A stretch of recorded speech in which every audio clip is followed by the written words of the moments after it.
Hello అండి. Welcome to హవీషా వంటలు.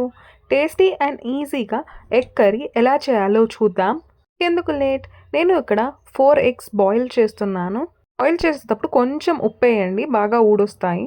ఇప్పుడు ఒక పాన్ హీట్ చేసి అందులో చెక్క, మొగ్గ, గుప్పుడు ధనియాలు, 1 టేబుల్ స్పూన్ నువ్వులు వేసి ఫ్రై చేస్తున్నాను.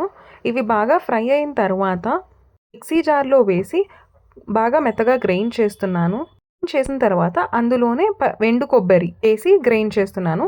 అదే ప్యాన్లో నేను ఇక్కడ 2 టేబుల్ స్పూన్స్ ఆయిల్ వేస్తున్నాను. ఆయిల్ హీట్ అయ్యాక అందులో ఒక కొంచెం జీలకర్ర బాగా వేగాక అందులోనే కొంచెం ఆవాలు చిటపటలాడాక అందులో ఒక ఆనియన్ మీడియం సైజ్, అందులోనే కరివేపాకు వేసి బాగా ఫ్రై చేస్తున్నాను. ఆనియన్స్ బాగా ఫ్రై అయ్యాక అందులో 1 tablespoon ginger garlic paste వేసి అది పచ్చివాసన పోయేదాకా వేయించండి.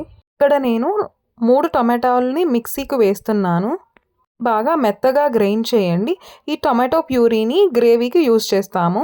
ఇప్పుడు ఈ టొమాటో ప్యూరీని వేగిన ఆనియన్స్లో వేసి బాగా పచ్చివాసన పోయేదాకా వేయించండి.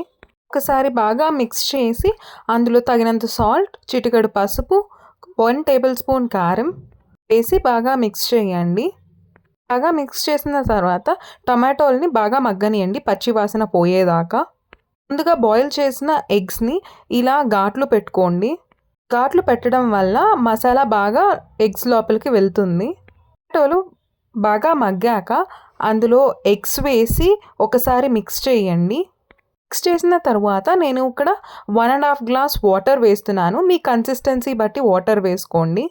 వాటర్ వేసిన తర్వాత బాగా బాయిల్ అవ్వనివ్వండి.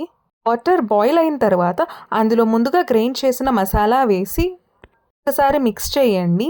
మిక్స్ చేసిన తరువాత ఒక 2 నిమిషాలు హై ఫ్లేమ్లో పెట్టి ఆఫ్ చేయండి. అంతే, tasty egg masala ready. Video నచ్చితే లైక్ చేయండి, షేర్ చేయండి, సబ్స్క్రైబ్ చేయండి.